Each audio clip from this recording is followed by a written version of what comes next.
Olha quem tá aqui. Eu. Uma musa maravilhosa. Hoje é um dia de uma outra especial, novela. sabia? Por que hoje é um dia? Boa tarde pra você. 70 Gente, ela tá uma anos. onça. Hoje eu tô. 70 anos do Maraca. Do Maracanã, o Palácio do Futebol. E eu tenho um cara Exata. especial pra conversar com a gente hoje ao vivo aqui. Jura? Não ao sabia. vivo no novo, não, como é que fala? No novo normal. Novo normal, né? Que é, Ah. né, virtualmente, mas ele é um dos maiores ídolos que já desfilaram o seu futebol no Palácio do Futebol, que é o Maracanã.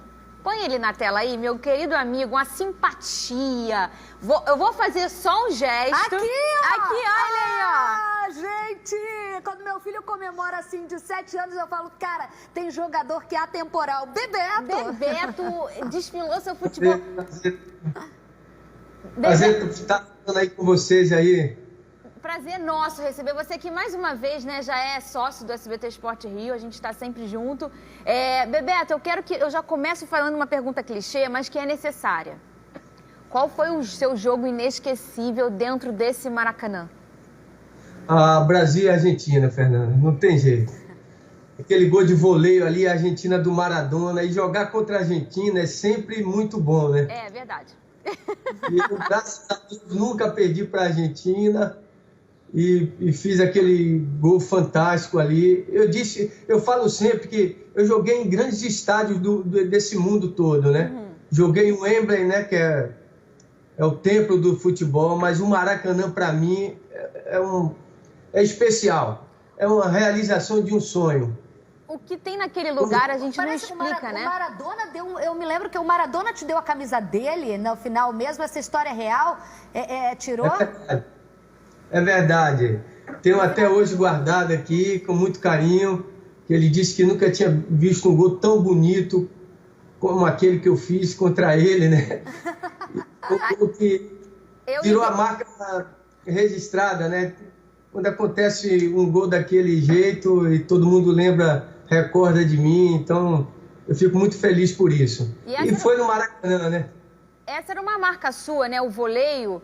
Olha aí ele aí, ó, o gol. Tá aparecendo na nossa tela, Bebeto, o gol. É ele? Não. Não. Vai aparecer, é agora? Vamos ver. Aí vai para direita, aí o Silas cruza, o Romário ajeita, aí eu fiz. Essa é uma marca sua, o voleio, e a gente depois falou pro Maradona. Você ficou impressionado? A gente não, que a gente tá acostumada a ver o Bebeto fazendo isso, tá? Olha, a Argentina realmente... Eu sou uma apaixonada pela seleção brasileira. A Argentina, pra mim, é a minha maior rival da vida, né? No futebol, é claro. Mas regionalmente, você jogou no Vasco, você jogou no Flamengo... E no meu Botafogo também, né? Ele jogou no Botafogo? Olha só, você não vem fazer gracinha aqui no meu quadro, não, hein? Ô, Bebeto, qual foi o maior público que você viu lá? O Flamengo e o Vasco, no Maracanã. E qual foi o maior público que você jogou? Esse dia mesmo, Brasil e Argentina, meu Deus, foi 140, 150 mil pessoas no Maracanã.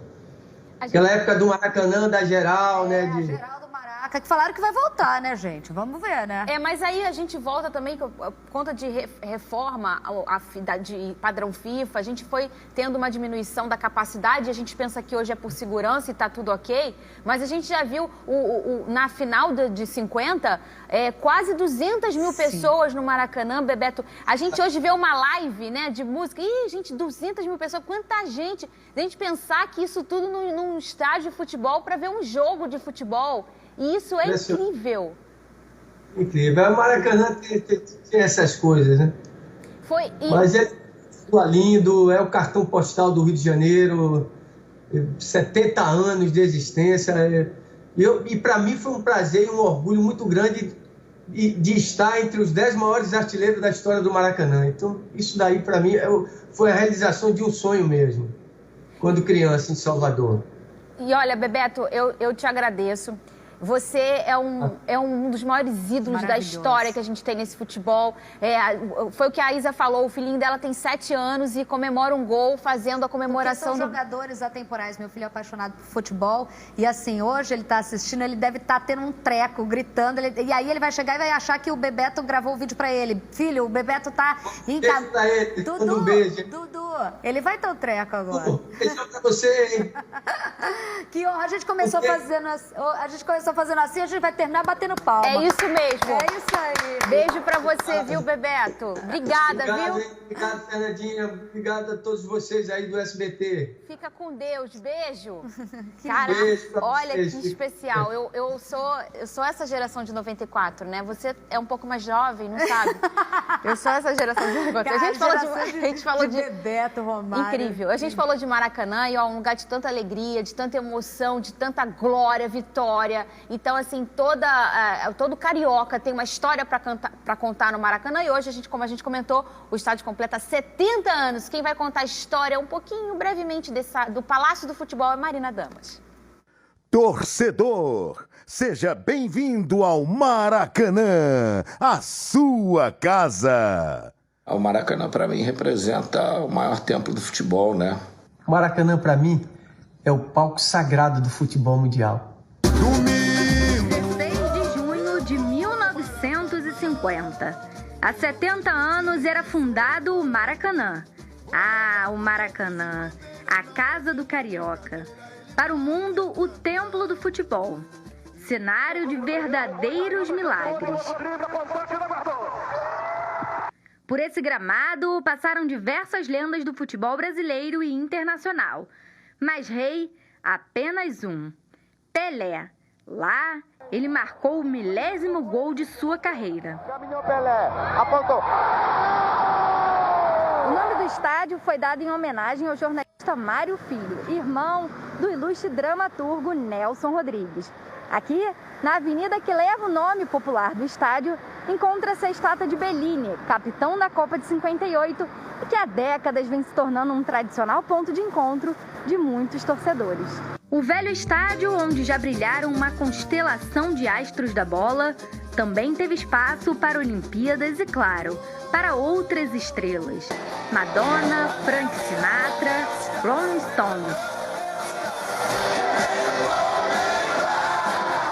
Além de 2 visitas do Papa João Paulo II, até hoje lembrado pela torcida tricolor.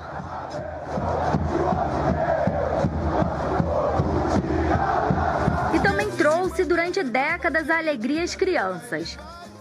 Mas o forte daqui sempre foi o futebol. Gol do Botafogo! O maior artilheiro foi Zico. Ele marcou 334 gols.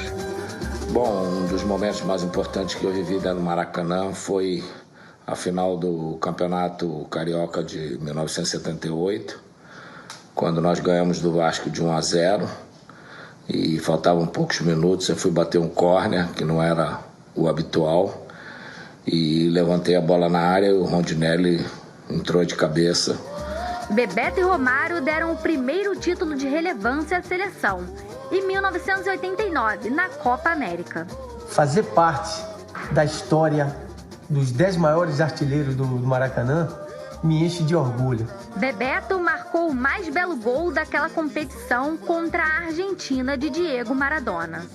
O jogo mais importante para mim foi contra a Argentina, da Copa América de 89, que eu fiz aquele gol de voleio que virou marca registrada.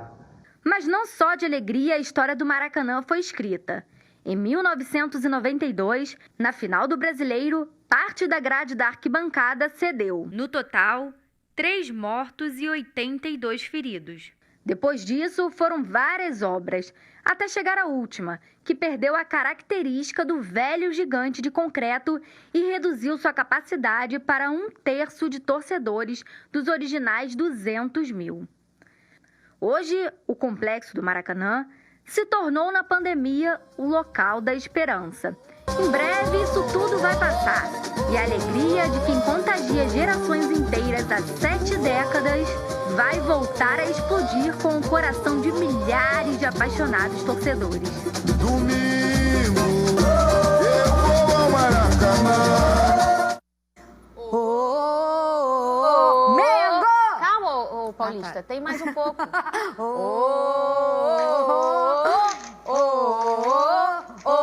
Mengo! Já Casimiro, tá com delay ou não é mais Vasco? Não, ele tava jogando Não, computador. eu tô vendo aqui tô assustado com essa situação do Carioca aqui. Ah, sim. Vamos falar. Tô vendo aqui. A gente vai falar sobre isso, tem muita coisa pra falar. A gente vai fazer tipo um crochê. O Rodrigo Wilber, além de cozinha, faz crochê. Deixa eu falar outra coisa.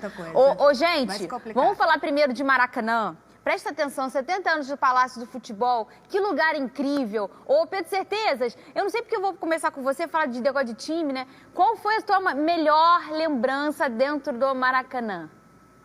Cara, recentemente teve uma que estava eu e o Casimiro de Pikachu gigante. E nós fomos ver um jogo na final e o Botafogo foi campeão, gol no final. Mas a melhor de todas, disparado... Deixa eu chutar. Ali um pouco na frente... Cavadinha? Cavadinha do Louco Abreu e pênalti pego pelo Jefferson, do Adriano Imperador. Pra mim, esse jogo foi o ápice do que o Maracanã pode proporcionar, que é momentos mágicos que ficam pra vida inteira aí. Olha, o que eu já fiquei na vida foi esperando da meia-noite pra entrar na internet, né? E na fila do Maracanã. Eram 6 horas de fila. O Felipe Ruggeri, você já ficou nessa fila? Você lembra dessa época que era 6 horas, 7 horas, 8 horas de fila? Cara, já tomei tanta paulada no Maracanã, naquela confusão para comprar ingresso, agora tudo online, né? Eu me lembro bem, não me esqueço jamais, a primeira paulada e confusão que você toma é inesquecível. Aquele tumulto, agora é mais tranquilo, né? Agora você compra o seu ingressinho pela internet. O Pedro falou do Campeonato Carioca, ali foi no Campeonato Carioca aquela cavadinha. Uma das minhas maiores emoções foi o gol do Pet também no Carioca. Verdade. Olha como era legal aquela época, né? E o legal com 120 mil. A gente pede a melhor... falou de paulada uma vez, que uma vez eu fiquei tipo 7 horas pra comprar ingresso, né? Aí deu gás de pimenta, eu tinha, lá, 15 anos, deu gás de pimenta, confusão, não comprei. Cheguei em casa chorando, falei, pai, eu não comprei ingresso, cara, teve gás de pimenta. Aí meu pai, é assim mesmo, deu mole. Aí eu já ia voltar e dar na cara de quem jogou. Olha aqui, ô Isabelle, a gente pede lembranças inesquecíveis e o Ruggeri fala de paulada. Eu vou perguntar pro Casimiro, ô Casimiro, você tá com saudade de tomar aquele xixi que vem aqui da arquibancada de cima? Casimiro que não é eu gosto que eu tô falando de coisas belas. Tu tá falando do aniversário, pô, coisa boa, e vem um dia. Não, quando eu tomava paulada lá, era correria, e aí era briga. Eu, particularmente, minhas lembranças do Maracanã são poucas, porque eu tenho estádio, né? Nunca dependi do estádio público, mas são boas lembranças do Maracanã. Já fui com o Pedro Certeza também, um ano anterior também vi o Pedro Certezas service, né? O Vasco ser campeão em cima do Botafogo. Mas as minhas lembranças do Maracanã, assim, não tem um jogo específico. Eu tenho muitas lembranças do Maracanã de ir com meu pai, quando eu era molecote, ia com meu pai aos jogos. E era muito bacana. O primeiro jogo que eu fui na minha vida foi no Maracanã. Então, era bom, né? Era melhor do que é hoje. Assim, o Maracanã era mais bonito. O velho Maraca. Putz, perguntaram da fila. Começaram perguntando da fila. Chegou a sua vez. Aí eu falei da paulada. Mas aí você podia falar, putz, as filas eram grandes, mas valia a pena, mas você foi logo pra paulada. A gente conhece você, a gente... tinha confusão. Felipe, tá tudo bem. A gente já te conhece, eu já imaginei que sua resposta seria... Já gastou a sua vez. Ô, Isa, qual é a sua maior lembrança do Maracanã? Olha, eu nunca vou esquecer quando eu vi, mesmo assim, que eu cheguei, nasci corintiana e que eu vi o Flamengo jogar pela primeira vez, eu fiquei impressionada e foi no Maracanã. Mas a minha lembrança maravilhosa, mais emocionante foi com o Fluminense. Que o Dudu é tricolor e ele entrou de mão dada no jogo do Fluminense com o ídolo dele, que era o... Fred. Não, Fred. Aquele... Rafael Sobis. Ponca. Não, gente, o que era... O que era a camisa 9 que foi vendida agora. O advogado. O Pedro. Dudu entrou com o Pedro de mão dada no Maracanã e eu chorei com o Fluminense. Mas o Pedro Bial? Chorei. Não, para! É o Pedro que hoje... não, o atacante. É o atacante, Parou. tá? Entrou de mão dada com o Pedro. Eu chorava de ver o filho. Maneiro. E ele botou a mão assim no hino nacional. Momento, né? Isso é essas existências. Você aí também deve ter uma história linda no Maracanã, mas agora vamos falar da novela da vez. Não é Maria do Bairro. É o Campeonato Carioca, tá? A reunião virtual da Federação de Futebol do Rio de Janeiro ontem terminou de madrugada. Foram 8 horas de reunião. Casimiro, você começou o programa falando sobre isso, que você está chocado e tudo mais. A gente pode aqui brevemente falar pontos do que foi definido e fazer nossos comentários. Eu abro com você, Casezão da Massa, que eu vi que a sua mãe não te chama de Casé, é Case, né? E quando mãe fala, a gente tem que seguir. Então, Casi, fala pra mim o ponto que você achou mais, assim, que mais chamou a atenção nessa reunião, que ficou decidido, né? Não, eu acho que o ponto que mais chama a atenção é a volta agora, né? Agora. Não é uma reunião para... mês que vem vai voltar o Carioca. Igual a gente viu na Alemanha. Não, mês que vem vai voltar o Campeonato Alemão. E aí ia chegando perto e a gente ia falando, nossa, é daqui a 3 semanas, daqui a 2 semanas. Não, é agora. Agora. É semana que vem. É assim, não tem... É quinta-feira, né? Eu falei do Vasco, mas o Flamengo já joga agora. É muito doido isso, né? É muito doido, porque o Flamengo já treinou. Tem times que não treinaram. Assim, tá bizarro, mas ao mesmo tempo é meio uma realidade paralela, porque a gente briga aqui, a gente vai falar, o Certeza vai falar, eu vou falar, o Rogério vai falar e todo mundo vai falar. Mas a realidade do Carioca não é ficar em casa mais. Não é. Não é. Eu fico em casa, meus pais ficam em casa, o Rogério fica em casa, a gente se preserva, mas o pessoal está indo para a rua. Quando a gente vê a matéria aqui do calçadão de Madureira, do centro, e que está tudo deslotado, a gente fala, meu Deus, o que está acontecendo? A gente é exceção. E a galera se pergunta, não, mas se eu vou para o calçadão de Madureira, por que o jogo não pode voltar? Porque um erro vai justificando o outro, vai puxando o outro e já era. Então, assim, a gente já está voltando à realidade, uma realidade forçada, uma realidade onde já morreram 8 mil pessoas no Rio de Janeiro quase, 45 mil pessoas no Brasil, e mais uma vez o povo brasileiro e o povo carioca simplesmente aceitou a tragédia. Incorporou a tragédia no nosso dia a dia e, morreram 45? Já morreram mesmo, essa amanhã vai morrer 50, deixa morrer, uma hora vai parar de morrer. É isso. E vai seguir. Isso é inconcebível para mim. Eu não consigo entender. Fala, Felipe, que você ia falar. Não, é que eu acho, por exemplo, mais preocupante a reabertura dos shoppings, onde você vai ter aglomeração, do que a realização de uma partida de futebol com o protocolo de segurança. Porque o shopping você tem aglomeração... porque, assim, eu acho que não deveria ter nada, tá? Eu não estou defendendo que tem que voltar. Mas se várias atividades e várias empresas já voltaram e nem tomam tanto esse cuidado e seguem esse protocolo de segurança que o futebol, teoricamente, vai seguir, eu acho que a volta do futebol não é tão preocupante quanto a abertura de um shopping, por exemplo. É a minha opinião. É porque o problema é que vai forçando para abrir loja, Aí, do nada, abriu a loja. Aí, do nada, mas se abrir uma loja, então a gente pode ir pra praia. Porque se tem shopping, pode ter praia. Mas se tem praia, então pode ter eu posso ir na rua caminhar. Mas se eu posso ir na rua caminhar, eu posso ir beber. Porque se tem gente caminhando, se tem gente no shopping... mas se tem gente bebendo, se tem gente no shopping, faz voltar jogo. Então, assim, libera tudo. A gente vai liberando por um fio errado, absurdo. O que me chama a atenção, a gente tem o futebol paralisado no Brasil, né? Ainda não retornou. A gente fala muito aqui de Espanha, de Alemanha e tal, que está com a curva diferente do Brasil. A gente está em outro momento da pandemia. A gente fala do Campeonato Carioca, que é do Rio de Janeiro, e o Rio de Janeiro é um dos estados mais críticos em relação ao coronavírus no Brasil. Isso é um pouco contraditório e estranho. Eu fico um pouco confusa, Pedro Certezas. Cara, eu fiz até um post na rede social ontem, antes de dormir, falando que eu não consigo entender que as pessoas estão ignorando a realidade. É uma ilusão que está todo mundo aceitando e ignorando que tem 45 mil mortos. Se você pensar imagina o estádio do Botafogo num jogo lotado, 45 mil. Imagina que é uma bomba, morre todo mundo. É isso que está o Brasil. E as pessoas acham que esse número o número virou só número, não virou mais pessoa. E aí eu postei, e o que mais me impressionou foram as pessoas respondendo, comentando, falando: isso aí é medo de perder, isso aí já liberou tudo. O Casemiro falou, liberou shopping, a pessoa tá falando assim, liberou shopping, então vai liberar jogo. Porque um erro puxa o outro, e aí todo mundo parou de se importar. E eu não consigo entender por que as pessoas começaram a olhar aquilo como número e não como pessoas mortas. São 45 mil mortos por causa de um vírus. E vai ter jogo semana que vem. Só que eu imagino como é que é a avó do jogador do Boa Vista que tá correndo risco de vida porque o filho teve que jogar bola.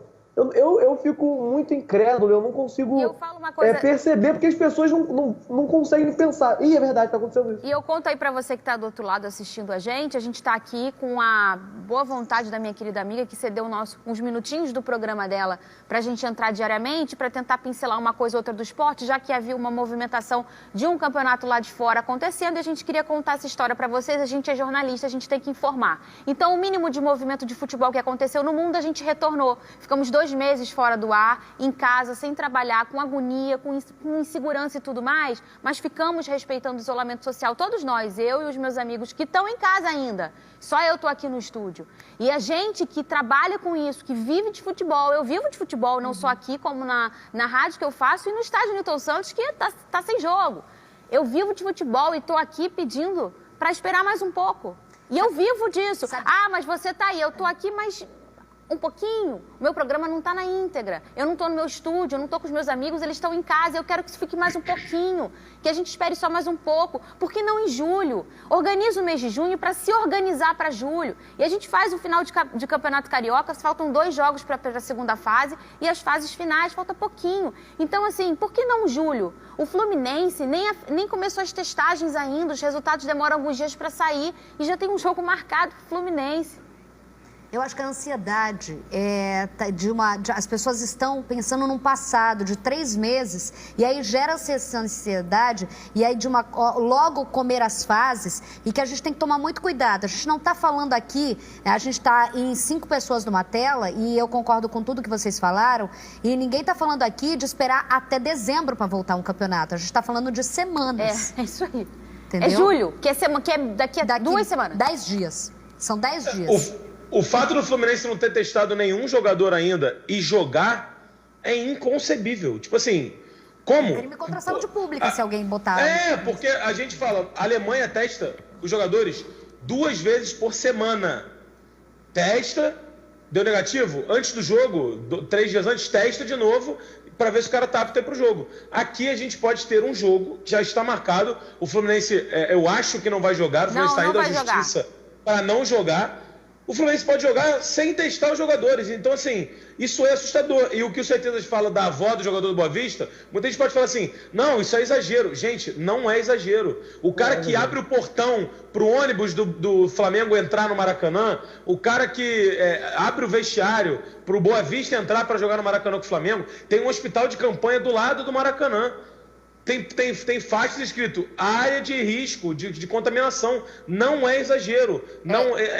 Mas é isso. É o que eu falei, o que o Certezas falou. É muito bizarro, a gente está numa realidade paralela. Quando a Isabelle vem e fala que uma criança morreu e todo dia, a gente acostumou com um absurdo. E o coronavírus é só mais um absurdo na nossa realidade. A gente não pode se acostumar com coisas absurdas e o Carioca está começando a fazer isso. Olha só, a gente teve o Marcelo Crivella falando que os times que não querem jogar, joguem em julho. E no caso é o Botafogo e o Fluminense, que já se movimentaram para talvez entrar na justiça, mas a gente entende que vai ter esse entendimento, que eu acho que é o normal, né? Do Fluminense e Botafogo não entrarem em campo, pelo menos por hora. Olha só, vamos falar de um campeonato que se organizou para voltar e voltou, que é o Campeonato Espanhol, e teve gol de brasileiro. Gol contra. Cadê? Ah, não! De Jong abriu o placar para o Sevilha, 1-0. O resultado deixava o Sevilha encostado no vice-líder Real Madrid. Mas no finalzinho da partida, o brasileiro Diego Carlos marcou. Contra. Calma, Diego Carlos. Nós vimos aqui que a bola bateu na sua perna. Você não teve culpa. Teve também um empate entre Betis e Granada, com 3 gols nos 6 minutos finais, quando Canales marcou de pênalti.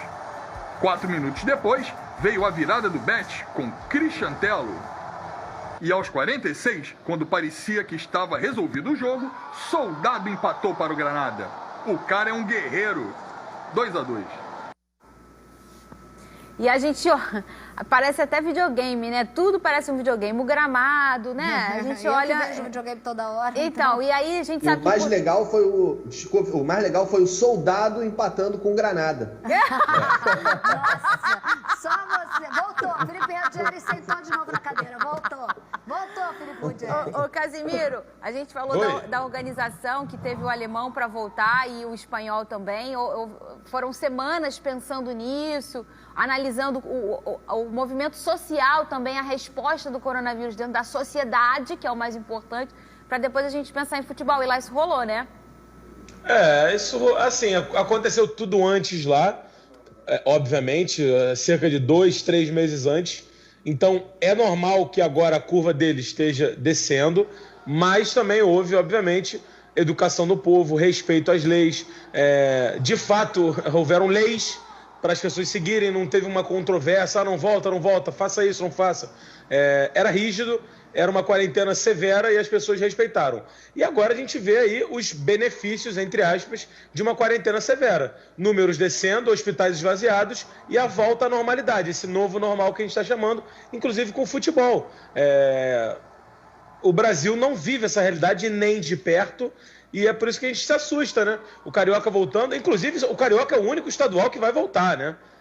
Dos grandes, não há uma conversa avançada dos outros estados para que volte agora. Exato. Mas o Carioca está aí. E foi o que eu comentei aqui. Controlar a pandemia aqui é muito mais difícil, né, cara? Sim. É um país continental, muito mais gente, uma pobreza muito maior. Lá é país de primeiro mundo, a cultura, as coisas.